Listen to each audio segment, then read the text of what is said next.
of course. Okay, well, I was at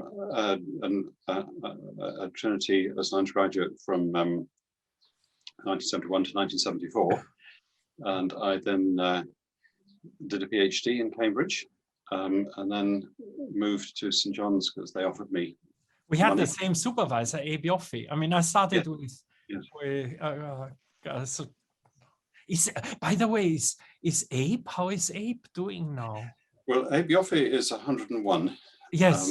Wow. I haven't been able to see him, of course, since the lockdown. Okay. Yeah. But he's not. I mean, he's not very mobile. In fact, he's not mobile. Okay. But I last time I saw him actually was on his 100th birthday.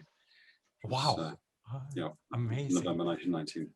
He's one of the best people I've ever met. He's so amazing. So I stayed as a research student at Trinity and then moved to a research fellowship at St. John's, where I have remained a fellow. But Trinity very generously invited me to be an honorary fellow a little while ago. So I very much value that connection with Trinity. There's something rather special about Trinity. It has a sort of scale and breadth that is unparalleled. So I'm delighted to have my connections. So if I sort of talk a bit about my research, I suppose I'm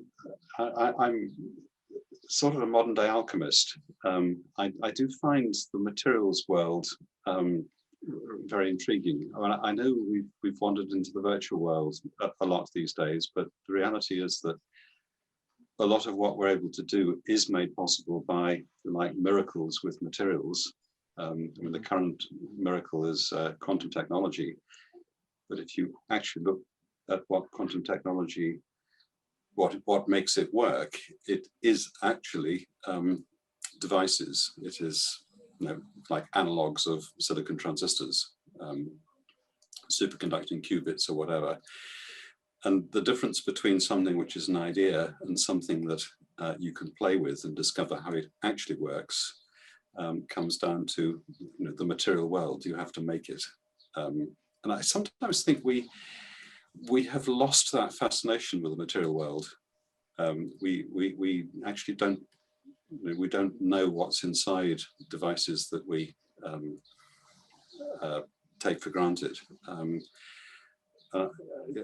don't want to become too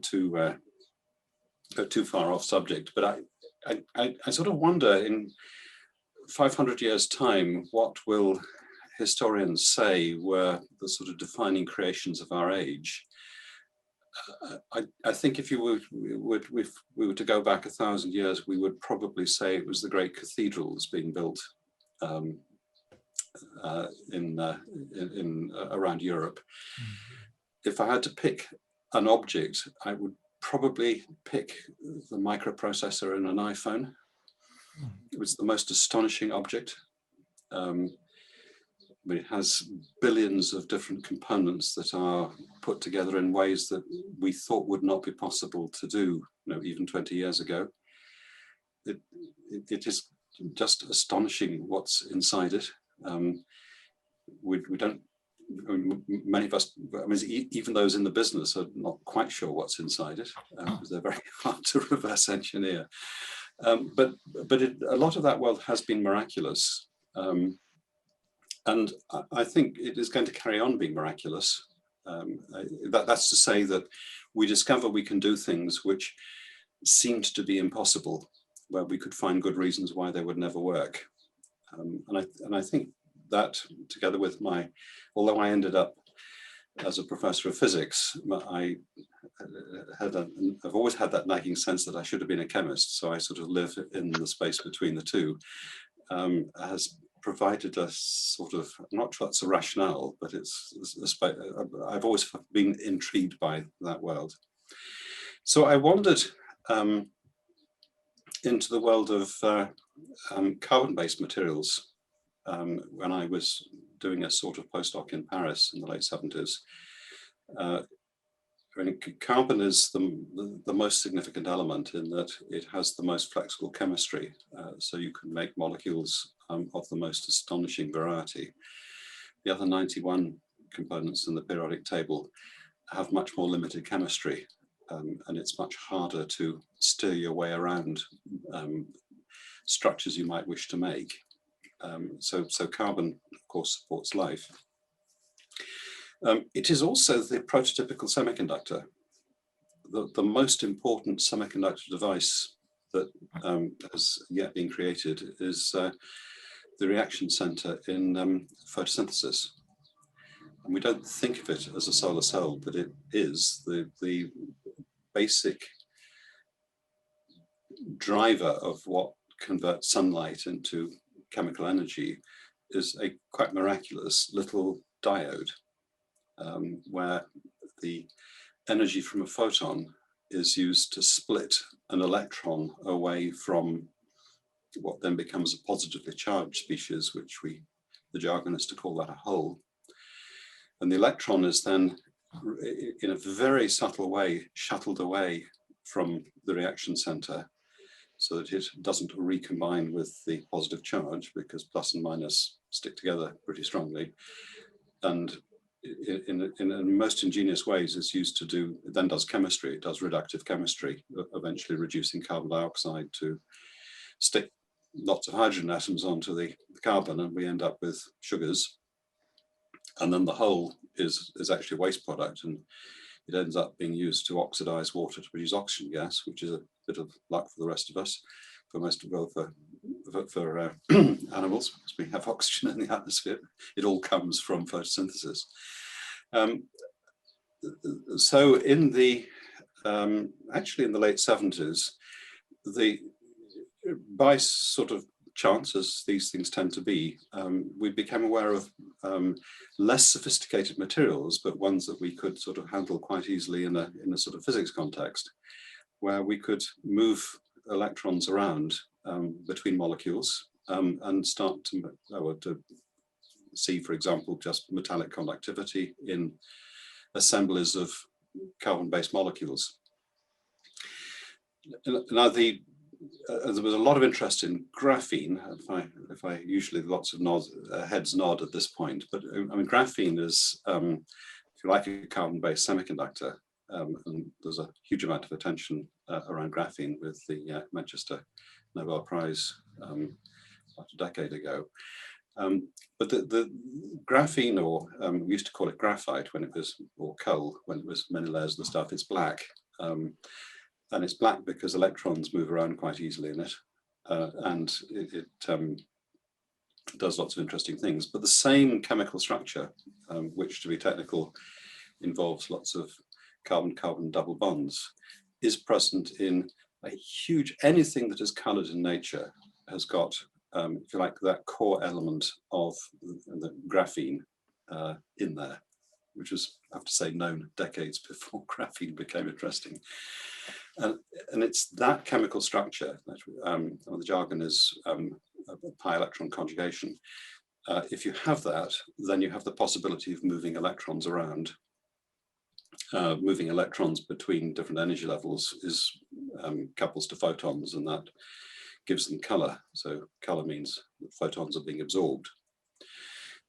So back in the 70s, we were starting to realize that we might be able to engineer materials, design and make molecules that would show really surprising properties.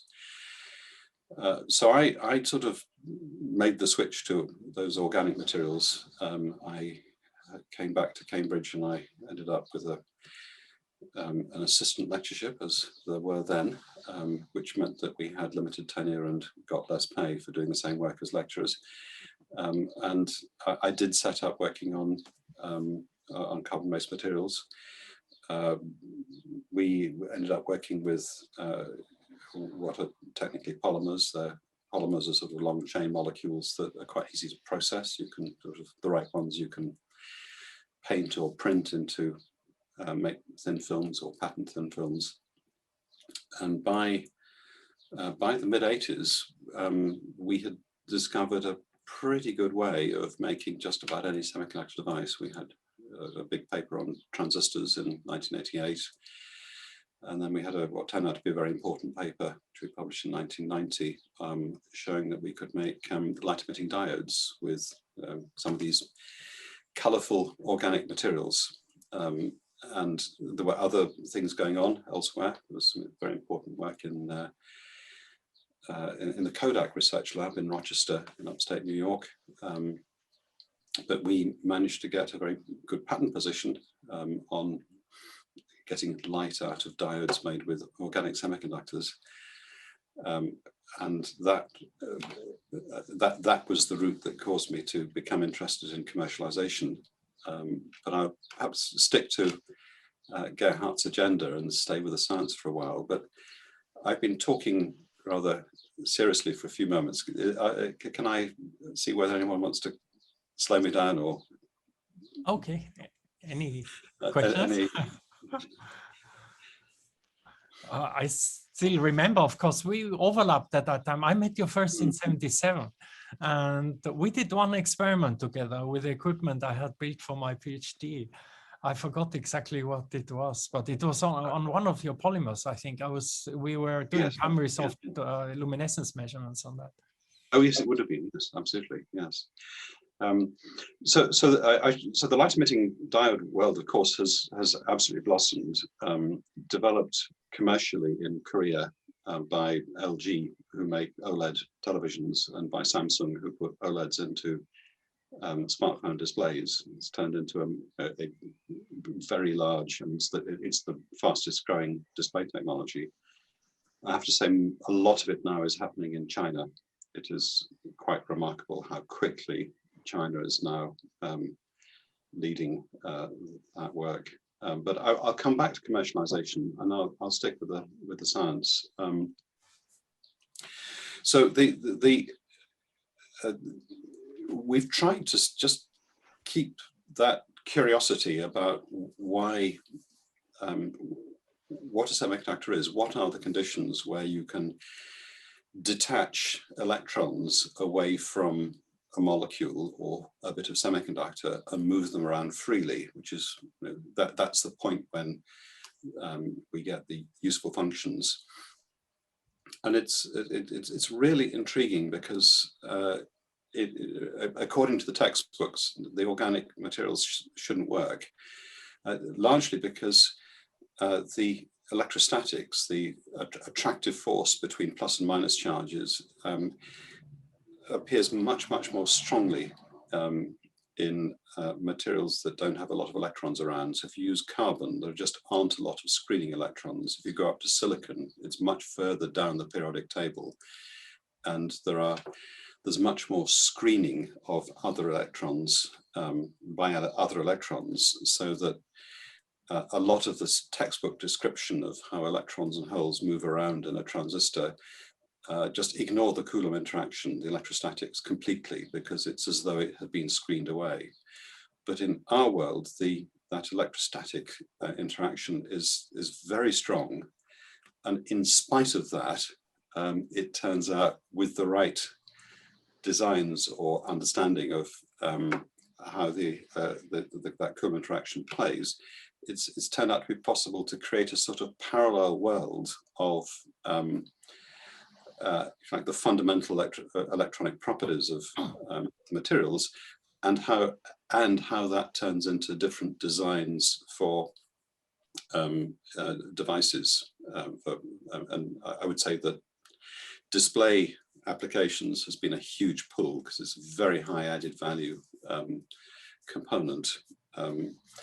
But the larger interest comes back to where I started, which is photosynthesis, and that is that the world of solar cells is now enormously important. If I can touch on the role of technology in dealing with the urgent problem, the very urgent problem of reaching carbon zero in not many decades. Solar cells will do the heavy lifting. I mean, maybe not in parts of the world that are too close to the North Pole, like the UK, but in the majority of the inhabited parts of the world, there's a huge amount of energy available from solar, And it is amazing how quickly silicon solar cells have dropped in cost to the point where they match or outperform fossil fuel electricity generation. I mean, I don't want to run through figures, but it is no one suspected that solar energy costs would fall so quickly.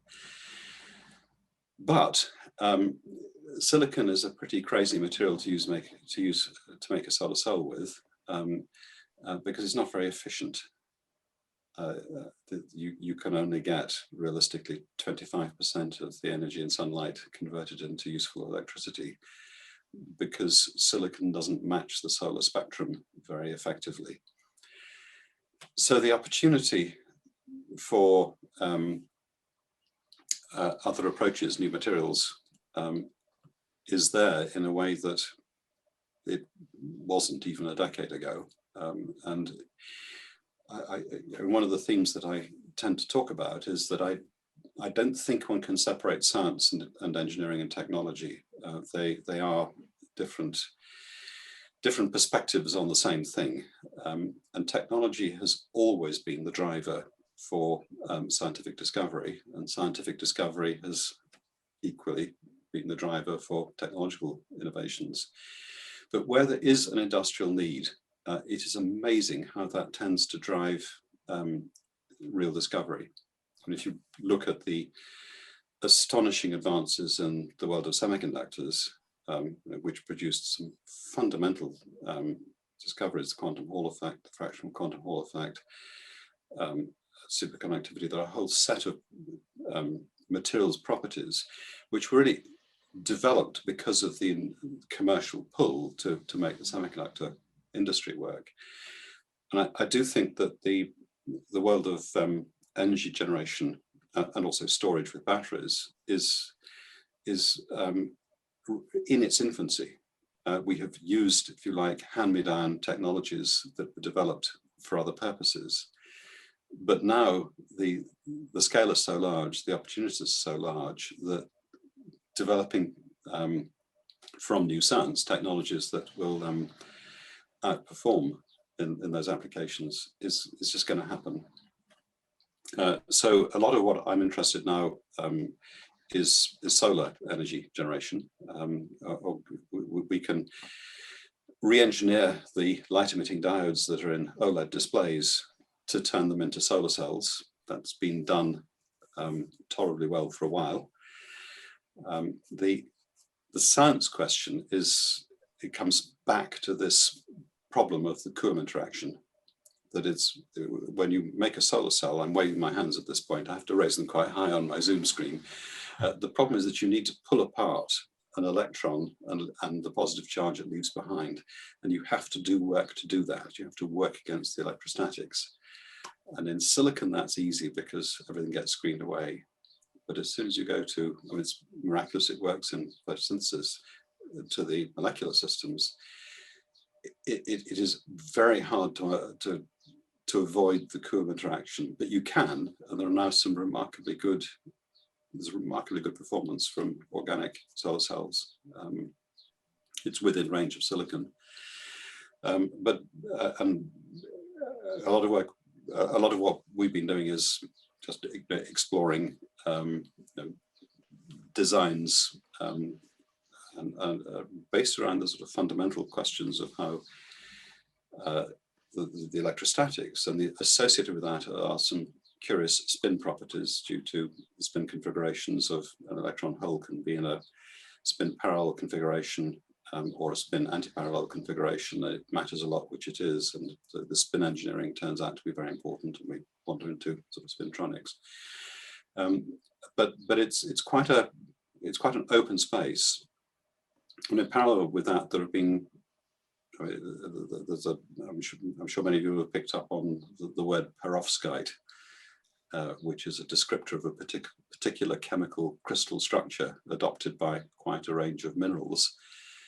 But there are a subgroup of materials with perovskite structures that turn out to be remarkably good semiconductors.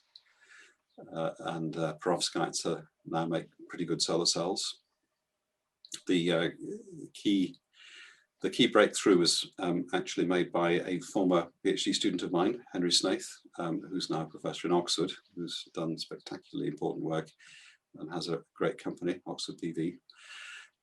And these perovskites have are now they break all the traditional rules in a sort of textbook on what you have to do to make silicon work, because you can make remarkably good devices that are full of rubbish that would ordinarily have stopped silicon working.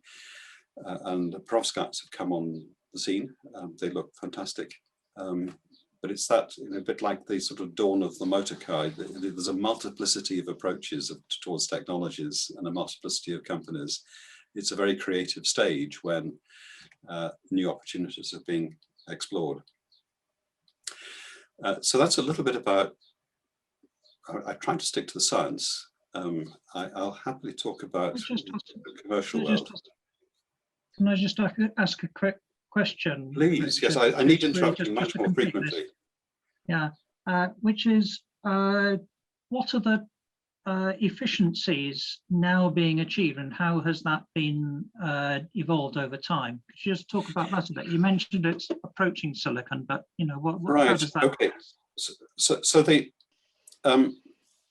if you take a single junction solar cell, that is a solar cell with one color only, against the solar spectrum, where we have photons of many colors and therefore many energies, you have trade-offs. Theoretically, the best you can do is convert about 33% of the solar spectrum to useful energy. For various reasons, silicon is de facto limited to about 25%. Organic solar cells are now at 18%. But the perovskite solar cells are at 25, they match silicon.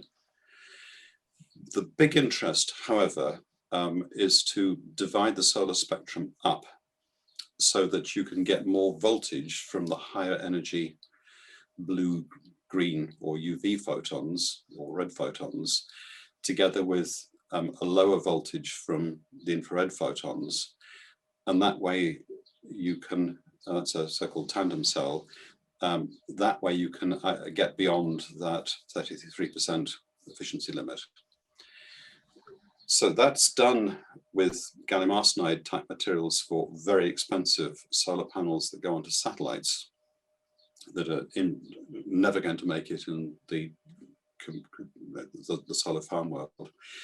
Perovskites have been put onto silicon, so it's a perovskite layer that takes off the higher energy photons first, filters them out and produces quite a high voltage. It's more than a volt. And then the other half of the light goes through into a silicon cell below, and that produces about 0.7 volts.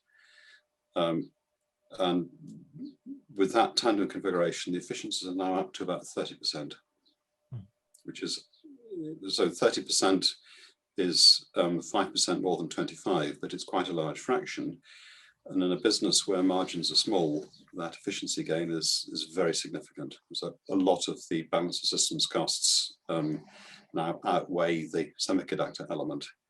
So you have a given cost, per acre for a solar farm because of the infrastructure, the glass, the frames, whatever, and that's now dominant. So if you can get more efficiency from the panel itself, you get a much better return on the other costs. Okay, so I digressed a bit, Bob, but is that was... So it's already in use, basically. The perovskites are, there's demonstration. I'm going to wander off and sound as though I'm in the business world now. The problem with the economics of energy are tough because it's not very differentiated. But what's turned out to be interesting with what's dropped the cost of actually offshore wind as well as solar farms is that there seem to be safe investments and the cost of capital has collapsed. I mean, it used to be risk capital, is now pension funds investing in solar farms, in part because there's very good operational data which shows that they run pretty well for 25 years. And if you've got a reliable income stream for 25 years, you can take a view as to how valuable that is if you've got to pay someone's pension, as I understand it.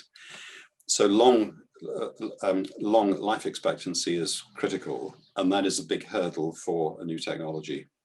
So proving that something is going to last for 25 years, unless you've had it in the field for 25 years, is tough. So a lot of the naysayers are correctly concerned about durability. And at the moment, it's just not going to be as good as something that's been engineered for 50 years, which is the case for silicon. Okay, thanks. So in fact, you see the role, the immediate likely take up of these new materials is not a solar cell in its own right, but a layer on top of an ordinary silicon cell. The layer on top, it is two solar cells wound together in series, is the tandem cell. So both are functioning as solar cells. And the idea is that rather than getting the silicon, so you've got a silicon and you put something on top of you put something on top of the silicon. Yeah. And so the demonstration with the perovskite layer, it's another solar cell. It's got electrodes top and bottom, and photons are absorbed. They separate electrons and holes, and we collect opposite charges top and bottom. But on the bottom, those charges then feed through into the silicon solar cell below. So the reason you get more efficiency is that rather than all the photons being collected by the silicon and generating a low voltage, which is controlled by the low band gap of silicon, it absorbs down in infrared, so you get about 0.7 volts out. You get 0.7 volts from the infrared photons, but you get more than a volt from the visible photons. And put those together, you get more efficiency. Yeah. We do, by the way, if I can digress, one of our crazy projects where we have a small company is that we found a way of absorbing, it's a strange property of some of the organics. We can absorb a visible photon and it splits, rather than just producing one excited state on a molecule, it splits into two that have a strange spin configuration, a triplet configuration, and those two excitations, in principle, I mean, as in that configuration, they won't emit infrared, but they can be coaxed to do that by transferring them to something else. And we are trying to develop a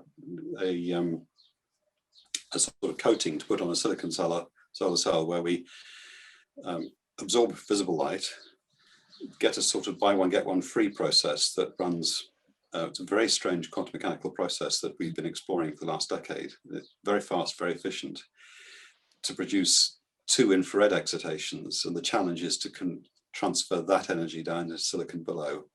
So that's another approach. So I hope I'm not sounding too arcane there, but no, that's really interesting. Yeah. Hugh, did I? Yes, Hugh. Sorry, I'll unmute myself. This is absolutely fascinating, Richard, and I'm very interested and impressed at the contribution you've made to improving the efficiency of solar. But as you noted, we're a bit far from the equator, and therefore solar is less efficient in the UK or parts further north. But it also means that the land area that has to be used to generate energy is proportionately greater the further away from the equator you are. Yes. Is that so? So what I'd like to ask is how you rate solar versus nuclear in terms of the likely future efficiencies and costs of producing the energy that we're going to need. Okay. The fusion world at Culham in the UK, ITER is the big European project, and there are quite a few crazy startups that are quite well funded. is going to make zero contribution to electricity generation by 2050. The problems with fusion that are not talked about are absolutely massive. So by any rational examination of the speed with which we have to decarbonize, we would stop fusion research because it's just not going to contribute. I mean, as research is brilliant, but it is missold as a serious contribution to the steps we have to take in the next 30 years. Isn't the argument for nuclear electricity the one I got from David Mackay's book, I don't know, Climate Change Without the Hot Air or something like that, where he did a calculation, and it may be this has been overcome by technology now, but he did a calculation saying that if you converted all of the available sea around the UK into wind farms and used most of the land, then you still wouldn't generate enough electricity. Well, David's book, which was enormously influential and absolutely brilliant, was published in 2008. It is wonderfully, and I think if he was still around, I mean, he would be celebrating too. It's out of date. I mean, I think the underlying bit is that if something costs more than something else, it's probably not even good as a carbon reducing technology because the carbon content more or less always scales with the cost of something. And back in 2008, solar was unaffordable. The price of solar has fallen by more than a factor of 10 since then. And onshore wind was, as you say, a limited land area, and offshore wind looked prohibitively expensive. But the costs since 2008 of offshore wind, again, have fallen by more than a factor of 10. And I think it is quite shocking how quickly things have changed. I've seen scenarios for Japan where you could run all of Japan with wind energy. I mean, the cost is an issue, but the cost, as you say, just goes down as the volume goes up, no? Well, and in the Northern Europe, the North Sea is shallow, and it's quite straightforward to engineer it. And we've had all that expertise from North Sea oil for knowing how to do offshore engineering. And the UK could be a massive exporter of energy if we utilised our available resources. But if offshore electricity is a third the price of nuclear electricity, you can do a lot of things with it. You can electrolyze a lot of water and make a lot of hydrogen and store it for the winter. Yeah, plus also you have these regional, how do you say, regional tradings. No? For example, there's a cable between Norway and Holland for the splitting of the peak energy. And the cable has been profitable within a couple of months. So there's a new one, it was in the papers this week, it's a 1.4 gigawatt high voltage DC power cable that has just been completed between the UK and Norway. And again, it's for load balancing. I didn't know about that one. I looked at the one between Holland and Norway. Right. And if I can bang my drum about new technology, one of the other big sort of unappreciated revolutions is that long distance voltage electrical transmission has become massively more efficient than it used to be. The losses are now, by switching from AC to DC, the losses drop by a factor of 5. So it is the energy loss in that 1.4 gigawatt cable from Norway to the UK is trivial. It is absolutely realistic to move energy as electricity thousands of kilometers. And again, no one thought that would have been possible 20 years ago. This AC/DC, I mean, this diverging now from the topic, I think we should go back. But just one. Yes, you're in charge, Gerhard. I'm allowed to say what I want. Just as a word about this AC/DC question, it's also very interesting. Historically, there was a big war in US which involved lobbies and death penalty, and they used, whether they used AC or DC for death penalty was used in advertising and stuff. There was a battle between which had nothing to do with the physics. Absolutely. but there was a big war in the USA. There's Edison versus Tesla. Exactly. DC. But the thing that has revolutionizes is actually semiconductors. The virtue of AC is that you can use transformers to turn high voltages and low currents to lower voltages and large currents. You can now do that with high frequency switching using semiconductors. I mean, it used to be silicon, but you can only switch so much voltage with silicon. So you have to have a great sort of stack of silicon devices with the voltage sort of split between them. If you go to higher gap semiconductors, you can do much better. And the ones that have emerged have come out of light emitting diodes. The gallium nitride technology, which of course is a huge Japanese success. Gallium nitride is a wide bandgap semiconductor. You can do very good high voltage electronics. And silicon carbide is slightly better. They're rapidly coming on stream. It is dropping the cost of moving electricity around. If I may suggest, what we could do is, shall we go back maybe to the program and then? Absolutely, yes, you're in charge. Yes. After that, we open to general discussion again. What do you think about that? Well, the company world. I mean, Cambridge is a wonderful place. I mean, the Cambridge phenomenon, the high tech world, is really, I mean, it's really what makes Cambridge. I think that it's provided Cambridge with the fresh life that it needed. I mean, it's a different place to what it was when most of us were undergrads a while back.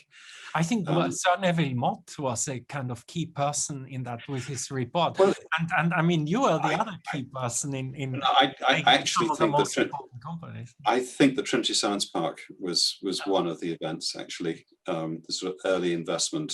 But it's very hard to say it's a single event. But and probably if you stand further back, you'd say a lot of very smart people were there. And Cambridge has, the wonderful thing about Cambridge is that it's so badly managed that no one stops you doing anything. That's sort of good management, no? That is good management. Absolutely. I mean, the wonderful thing, it took me a while to discover when I started as a junior faculty, that you can do whatever you want. You can start a company. You do not even need to tell the university that you're spending several days a week getting a company going. So long as you deliver your lectures and produce some useful research, that's all right. We do not have hours of work in our contract. It's quite astonishing. And Cambridge has managed to keep the heavy hand of bureaucracy off our backs to a remarkably high level. And I think that is sort of, that sense that we're free to do what we want is very magic, and I think it's a really key element of the sort of the student experience, that they have many opportunities to come in contact with the high-tech world and be aware of what one can do. Anyway, in my case, I think I mentioned that we discovered we could make polymer light-emitting diodes. I knew enough about patents because I've been involved in that with some research contracts I'd had with BP. So we did file a patent before we published our paper in Nature. Because we had a patent, of course, they're quite expensive. They're a bit like babies. They're quite cute when they're born, but they need looking after, and they get more and more expensive as they get older. So we had to find some commercial structure to build around it. Actually, we had worked out that the UK was disengaging from a lot of electronics manufacturing. So the old corporates, GEC, Plessey and so on, were not going to be good custodians of our invention. So we actually raised money from all sorts of strange sources, and just to keep things going. And I think with some hindsight, I mean, hindsight seems to be in plentiful supply at the moment with Cummings generating lots of it in the media at the moment. What we were trying to do was to convert a science invention or discovery into something that a manufacturer could follow a recipe for. And that is the gap in the materials world, particularly. A lot of what we generate in the universities is clever, but there's a huge piece of middle ground, which is often not seen externally as the most exciting thing that has to be done. But unless it's done, the manufacturer doesn't have a recipe. And the challenge is that the vertical integration that used to be taken for granted in the Bell Labs, IBM, Xerox models in the West has rather disappeared. And that role has now been filled by smaller companies. Displays, we did create quite a large Cambridge activity, Cambridge Display Technology, which ended up, it's now part of Sumitomo Chemical Company, who have commercialized our polymer organic LED technology. It's the big differentiator at the moment is that our diodes can be made by solution-based printing, which makes it much easier to pattern red, green, blue subpixels than is the case for the vacuum processing, which is the Samsung and LG technology. So the Japanese-based OLED world is looking pretty promising, and it is our technology now we fully acquired by Sumitomo Chemical Company. But to go back to observations about industrial practice in Japan, there's the upside is there's fantastic doggedness and determination to stick with something at considerable expense that I've seen with Sumitomo. The downside is that it is risk averse. But if you're producing a high added value component, and actually the materials, there's a huge business, very attractive business in materials, you absolutely have to know that they're not going to fail in the field. And this challenge of meeting very high performance specifications does make a lot of advanced materials technologies very slow to get out into the market. It's similar to, but different to, drug regulation. You have to have squeezed out failure. So that was company number one. When we keep trying it, I mean, the current two companies I'm director of, I mentioned before, we have our wacky way of buy one get one free photon conversion to turn visible photons into pairs of infrared photons as just as a thin layer on top of a silicon solar cell. It's quite science driven. The difficult bits work. The most boring bit is the one that currently slightly, we haven't quite managed to get to more than 100% efficiency, but we're very confident we will. So those are my two crazy small companies, Gerhard. Wow. Wow. And maybe you can talk, I mean, last time I visited you, and the Cavendish has changed so much, so many new centers, and right. Maxwell and Winton and I think you are director or founder of all of them. Well, that is linked to your European. You also have. Well, I said I don't want the university to pay me. I mean, I will raise the money, and I'm delighted that we didn't get thrown out of the European research funding system, and I was lucky enough to get an advanced grant from the European Research Council. Cambridge has done very well with that. And I've tried to stay off Brexit, but the impact for Cambridge, if we'd thrown out of European funding, would be catastrophic. I don't use that word often, but the levelling up agenda with the national funding agencies is in full flood. I think it is a welfare activity rather than an excellence activity, and money is being spread around the country. The European funding system, largely because, in part because of the scale of it, excellence is more straightforwardly rewarded, and the European, grants, very generous grants from the European Research Council, come disproportionately to the Golden Triangle. Oxford and Cambridge do extremely well. because we have extremely clever people who are doing very well. I mean, it's not a reward to the institution, they are rewards to the individual. But if it were not, if Lord Frost had had his way, I wouldn't have had that grant. So I'm grateful that for that small mercy. Yes. And what is the? I forgot the title. It's about spin-related effects. It is back to Coulomb interactions and spin. So we have discovered about 4 years ago that we could use molecules that you read about in health conscious columns in newspapers as being bad for you, things called radicals, where there's an unpaired electron spin in the ground state. And these are chemically reactive in the wrong way, but embedded in the right semiconductor, they make it magnetic. And that magnetism is something we can harness, and it turns out we can raise the efficiency of LEDs through, it helps us manage spin in the way the devices work. I would have to give a quick thumbnail sketch of quantum mechanics to go any further on that, which I've tried really hard to avoid the temptation to go to PowerPoint because I don't think that would be helpful. But it's sort of, there's some fundamental science, and it turns out to have quite direct implications for things we can make, which I'm unapologetic for. Can I use that as a segue to say something about science and physics and Cambridge? Of course. Just one second, yes. Amanda, before you start with that, Amanda has a question here. So Amanda, why don't you ask if you like?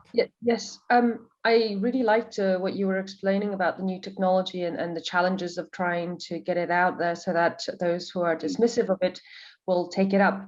What we see in the food industry at the moment is, there's a lot of innovations that's taking place in the product itself, but there's now questions being raised on the waste or reusing some of these side streams. The term that's thrown around is waste valorization.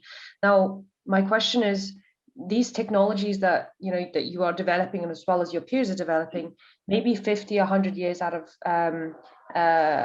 away, they might come to the end of their working life. What is the plan for reusing these materials, recapturing them? So overall, what are we to do? Because I see also a lot of concerns from the younger people that we are constantly using the materials coming from Earth and we're not putting things back. So just a question. Okay, Amanda, that's great. I mean, there are sort of, there are several pieces to that. I mean, first there is, are we contaminating our environment as we go? And there are quite serious concerns about that in general with the green economy. I mean, there's some, I think if you dig into the economics of rare earth mineral extraction in China, it's a very unsatisfactory picture. There's a huge amount of pollution because they come from ores that contain all sorts of other toxic things that are not necessarily handled as they should be. And one can build the list up. I think new technologies, as they come in, there's far more concern about cradle to grave. So the perovskites contain lead, not very much, by historical standards, trivial quantities, but the correct protocols for being able to make sure that that lead is removed one day are being talked about and will actually have to be in place before that becomes a large technology. I wouldn't say things that are perfect there, but there is a new regime at work for newer technologies. I think I would sort of say that anything to do with solar compared with nuclear, we win. But then there is a question about the use of limited elements. And there are starting to be serious surveys as to which bit of the periodic table we run out of first. And it's actually quite surprising which ones we've squandered. And the biggest culprit is the oil industry. because we need helium. And helium essentially comes from alpha particles. It's radioactive decay in the core of the Earth. Once it gets into the atmosphere, it's sufficiently light that it leaves the atmosphere. So the helium balloon that you let go probably won't find its way into outer space because of the weight of the balloon sleeve, but the helium inside it one day will.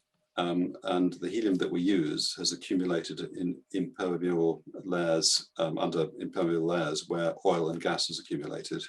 And for the most part, the oil companies have blown that off irreversibly. And that is criminal. We are going to be short of helium. I mean, if I can, Gerhard, I don't know, I can ramble on forever, but one of the little twists for those who like quantum computers may know that the ones that work best at the moment involve ultra low temperatures. The quantum qubits, you need to cool down to a few tens of millikelvin. That is about 1/100th of a degree above absolute zero.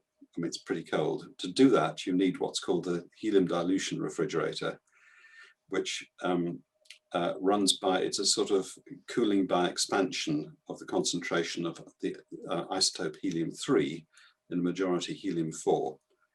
Now, helium-4 comes from alpha particles. Helium-3 is not naturally occurring, and it comes from decaying hydrogen bombs. It is the product of the radioactive decay of tritium. And tritium is made commercially to make hydrogen bombs. And it's done by neutron absorption in lithium. And it has a half-life of about 12 years or something. So the unused hydrogen bombs, they do collect more the helium-3. But they're not making them as they used to, and the price of helium-3 has become extremely high. But I digress. But looking at the periodic table, we need to be very much more careful than we are. I mean, it's quite interesting where, I mean, the rare earths are actually quite abundant. We will become very short of indium, which is used in transparent coatings on all displays. We should be much more careful about gallium because that's critical for LED lighting. We are probably being profligate with some of the transition metals that we cheerfully put into metal alloys. I think it's rhodium that is added to Rolls-Royce turbine blades that is becoming really quite scarce. But we ought to be much more aware of it. And we ought to have, you know, it would just be just plain common sense to label where it is and maybe just store it, but at some stage we should, you know, it should be affordable to re-extract it. It's a general issue. Yeah. You refer to like urban mining or? Well, yeah. I mean, yes. I mean, the problem is that we don't label things, do we? Oh, okay. And if you don't know what's in some waste, it's not very valuable. If you do know that there's a recoverable amount of rhodium or something, circular economy, which Amanda was referring to. Absolutely, yeah, yes, yeah. To design products from the beginning as for a circular. Well, there's the circular economy, but one can be too, you know, if one's too literal about that, then that just pushes the cost of things up. But one can take a sort of, I don't know, the sort of view that, I mean, this, if you track what they're doing about sourcing the oak to rebuild the Notre Dame Cathedral, you know, it is said that the French have a sort of century-year investment plan for oak forests. I mean, that's how Europe has been for a millennium. You know, it is worth having, you know, knowing that the crop isn't going to be ready for 100 years. It's not that unreasonable to take a view about sort of tracking where potentially valuable waste products are being kept. And at some point when it's commercially attractive to reuse them, we'll know where they are. That would be.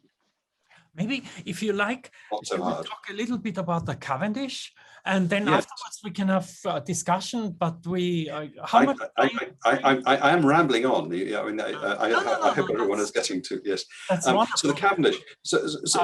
What I would say about that, one of the great virtues, by good fortune, because the college is owned the western half of Cambridge, it never got developed. So we've got land pretty close to the centre of Cambridge, where which is now being, for the most part, well developed. So West Cambridge, that is up Madingley Road, a little bit beyond Churchill on the left, is where the Cavendish moved to in 1974. There's now quite a lot of the university there. Engineering is half there. If they had more money, they'd be entirely there, but computing science, chemical engineering, material science, there's quite a lot there now. And actually, it's a huge opportunity to be able to get a more integrated mode of working. If I were to make a criticism of Cambridge, I would say the departments have tended to be a little bit more insular than you find in the best North American universities. So one of the challenges as we build up West Cambridge is to both preserve, if you like, the culture of the departments, but generate a new culture of a sort of collaborative world. So in various ways, I ended up being able to secure funding for what we call the Maxwell Center. It's owned by physics. The bid to get the money actually out of the Treasury was that it would be a building that would interface well with industry, but also be a building inhabited by people from many departments. So we have chemical engineering, chemistry, material science, engineering, and physics in the building.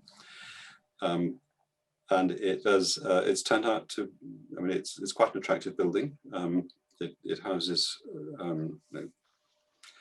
I think it's sort of towards 200 people can fit in the building, but as a building designed to be open to everybody, it's turned out to work very well. In the meantime, the Cavendish, the physics, which was built with on the cheap in the 70s, on the same funding formula as the new universities. So we're made with the same cheap concrete slab cladding as the University of York. That is, in principle, at its life end. They're very unattractive buildings, but inside they've been very workable. The department has done well. And the third iteration of the Cavendish, it will open, the physical structure is sort of in place, and it'll open, will be fully open in 2023. Leaves the university with a large debt. Money has come from some external sources, but it is very good that the infrastructure has been invested in. It's I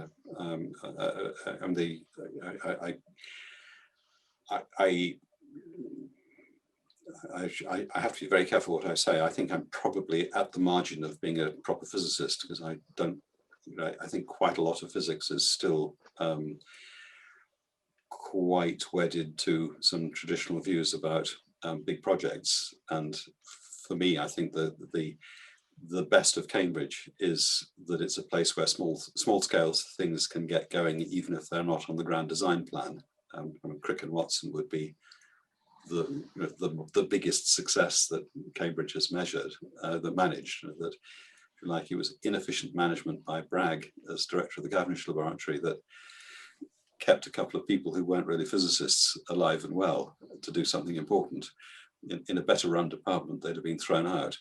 When I say that slightly lightheartedly, but I think that's for me, it is that character where people at the start of their career will not ask for permission to do things; they'll do them and then tell people more senior people they've done them later. I think that is the magic that we have to preserve. And if I were to get sort of old and maudlin, I would say that the challenge of getting mainstream funding from external sources, it works against that. It's very hard to get funded to do something that doesn't work already.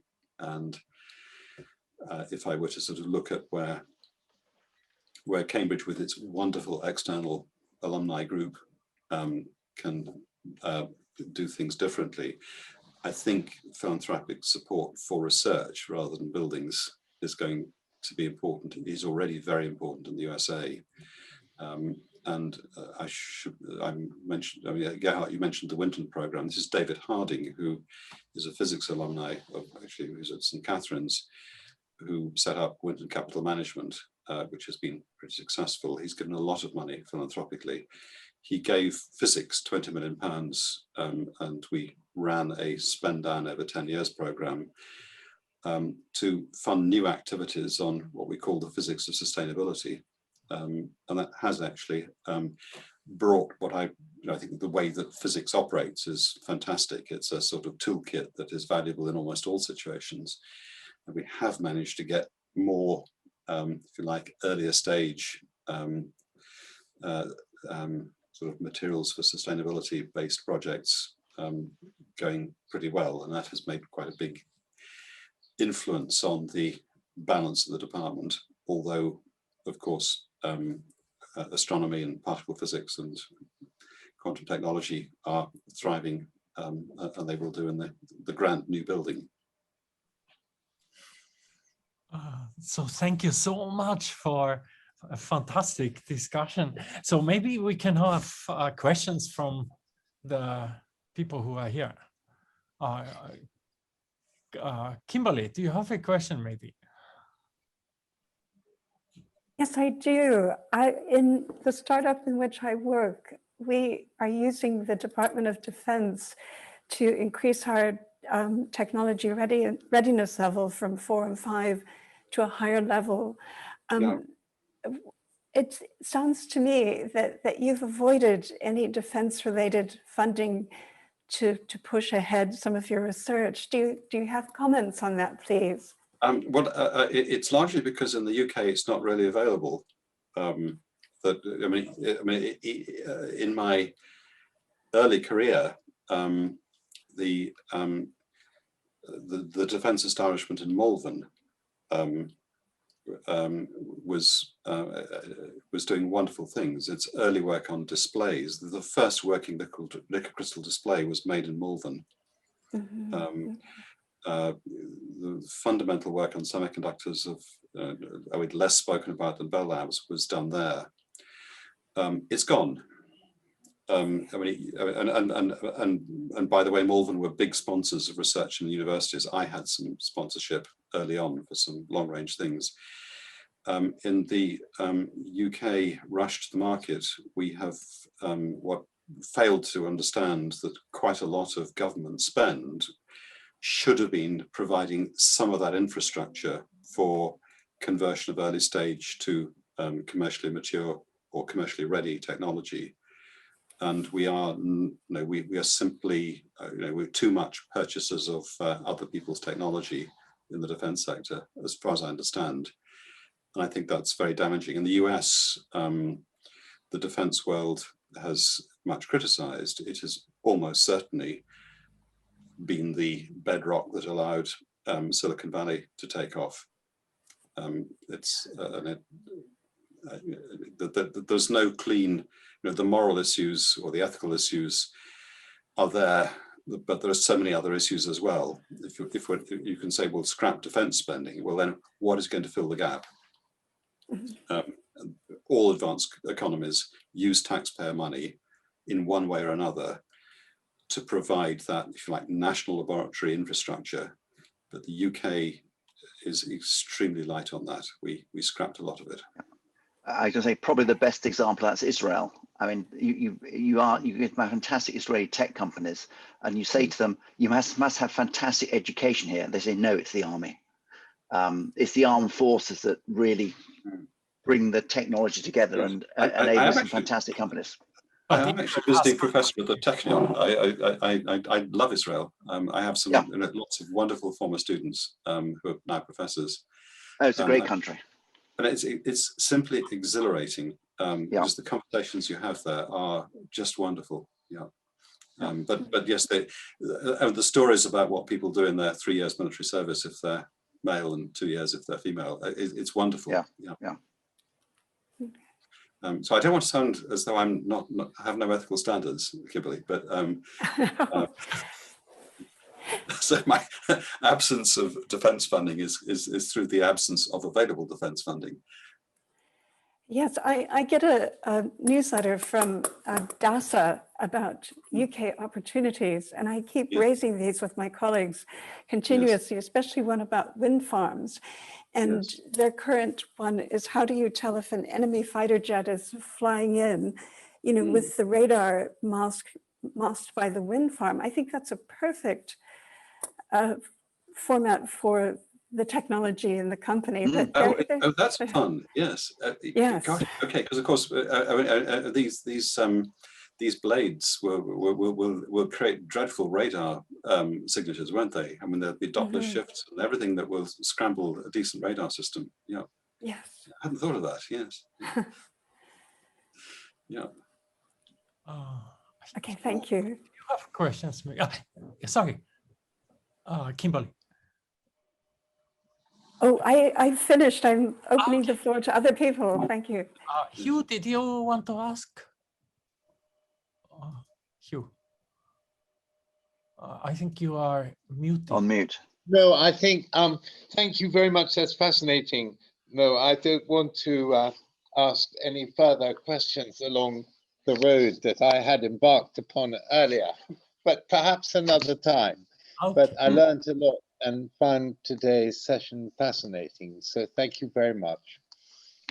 Thank you so much, Richard. Yes. That was fantastic. It's a lovely group. I mean, Gerhard, thank you very much. Normally we have that over dinner here in Tokyo. So when you come to Tokyo next time, once it's possible again, let me know and we'll set up the dinner for you. Here. Yes, all these things to dream of. Yes, it doesn't seem to be imminent, but it will be great when it happens. Yes, yes. At the moment, it's hard. It's hard. Gerhard, can I just make one comment quickly? Oh, yes. Which is just in recent years, some of the more significant donations to Trinity have been to support early career promising researchers that Trinity is then using to support research for postdocs. And it's something we're going to continue to do. Yeah, Richard, with his European program, has a big space now for early career research. And sometimes it just has to be cash to spend in the lab. I mean, it's one thing to give someone a fellowship, but giving them enough wherewithal to do crazy things is really quite important. You know, I mean, I'm sure this is probably widely known, but if one, again, standing back looking at Cambridge over the last 40 years, it was an undergraduate university when we were there. It is a graduate university now. A lot of the headlines are about, you know, access for undergraduates, etc. But the graduate side, the research side, has grown, and we have to pay attention to that. I mean, if we are to be to remain in the top league of universities, we have to understand where the global competition is. And actually, Bill, I absolutely delighted that Trinity is doing more to support research. I mean, supporting research means supporting graduate students, and it's an absolutely vital constituency in the university. Sadly under threat because European students now cost. I mean, the student fees for a PhD are £35,000 a year. And yes, that is, it's very hard to raise that in the UK. Trinity's increased for the Cambridge Trust. It's hideous, and we in physics we have seen a sharp decline in the number of excellent students because we cannot afford to pay vastly more than we were paying to have. We have been extremely good at creaming the rest of the EU to get very good students. We now can't afford them, and that is a step change downwards for our global competitiveness. I think I'm not thrilled with the university for deciding to make a profit on that when it knows it makes a loss on other parts of its operation, but I shouldn't grumble too much. But in the meantime, we are a rich university and we have wonderful external supporters. And I think we just need to focus on what is absolutely critical for our sort of future global standing. So I'm being rather, I hope not too gloomy. I think there's plenty of opportunity, but we need to understand that it's urgent. I have a follow-up question on that, actually. So I think compared to most of you, I'm probably the most recent graduate from Trinity. What I do remember is when we were applying, every single engineer and scientist had the greatest personal statement saying, I want to be a world-renowned scientist, contribute to saving the world. And then after 3 or 4 years of education, they all become PwC accountants or bankers. And at the time, I didn't understand how people could walk away from something that they were so passionate about just a few years ago. Is there anything we can be doing in terms of encouraging people to stay true to their passion, or sticking it out with science and technology? Well, Bob is a shining example of someone who worked out how to do something very smart. I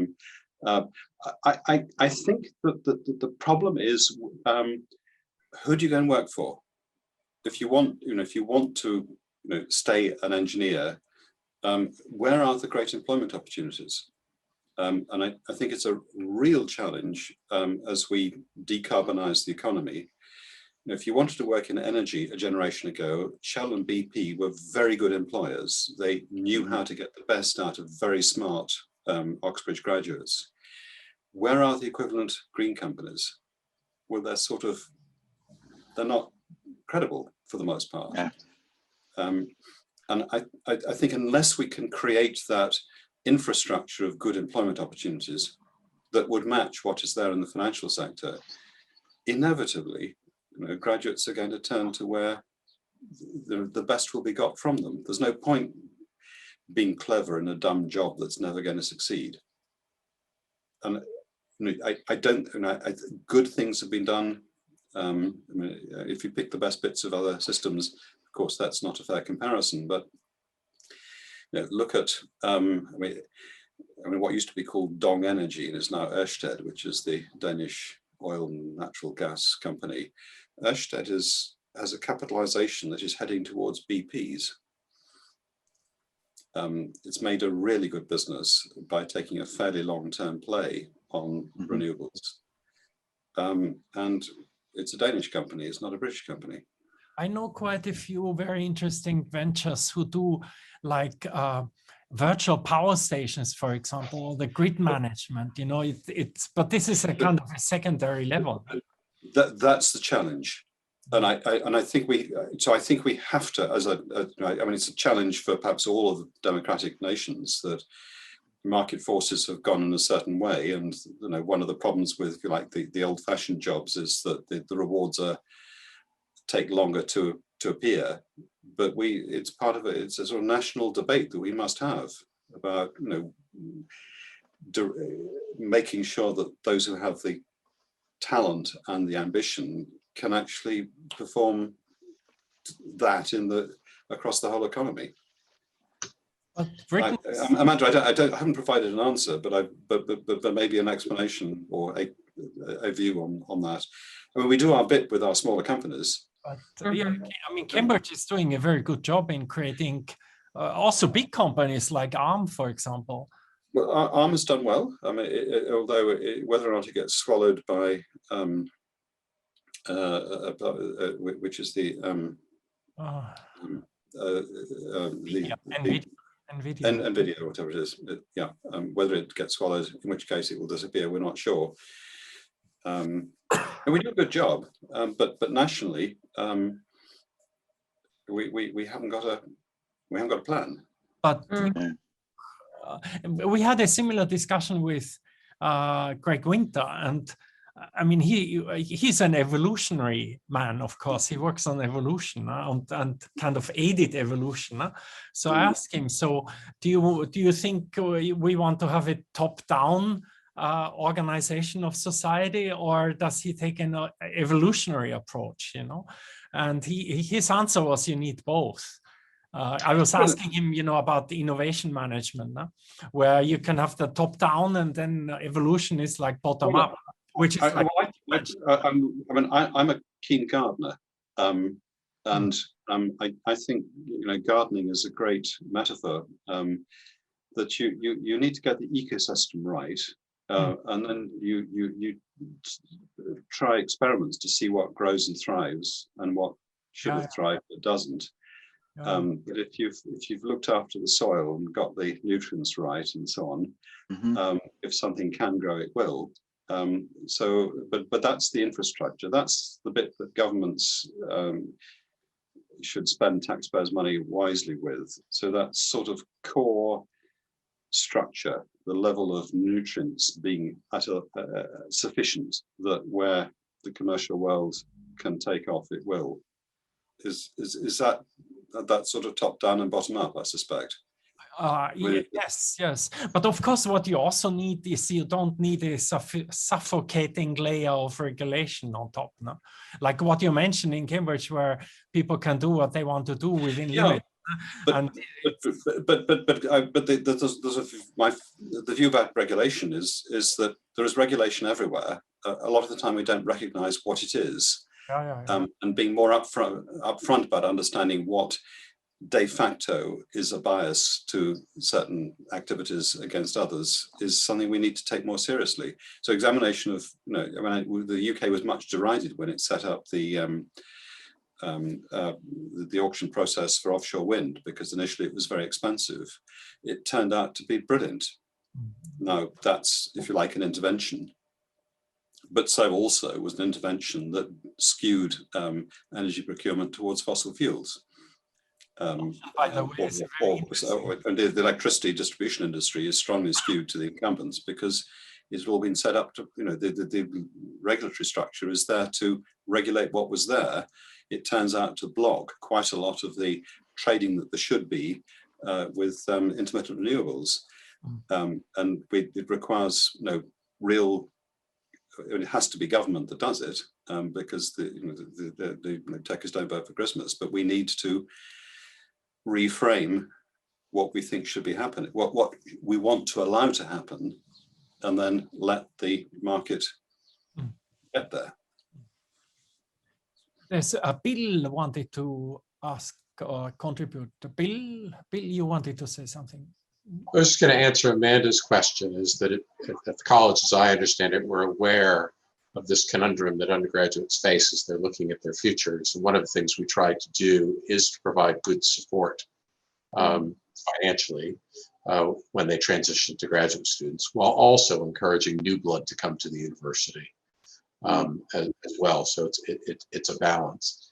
But we just had a donor who had done his undergraduate and PhD work here, and then is about to give a major studentship for graduate students so that others can benefit the way he did. Very good, thank you. And I would sort of chip in that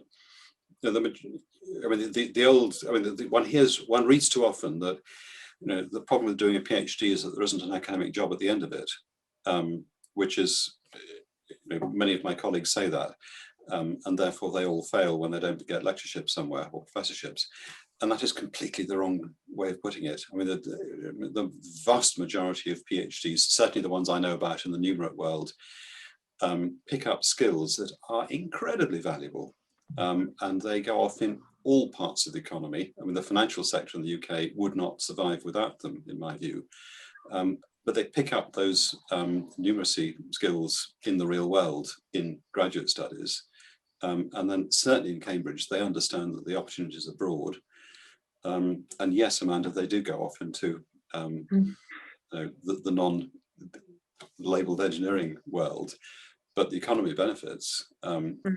So we have to change the mindset that graduate equals no longer economically productive. It is actually, a lot of the heavy lifting is done through the graduate world. Yeah, that's not just Cambridge, that's global. I mean, a lot of the numeracy skills or the applied numeracy skills are things that you don't pick up as an undergrad.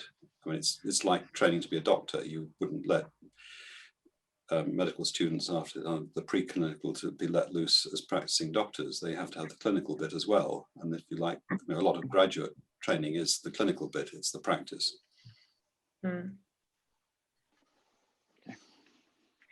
Thank you.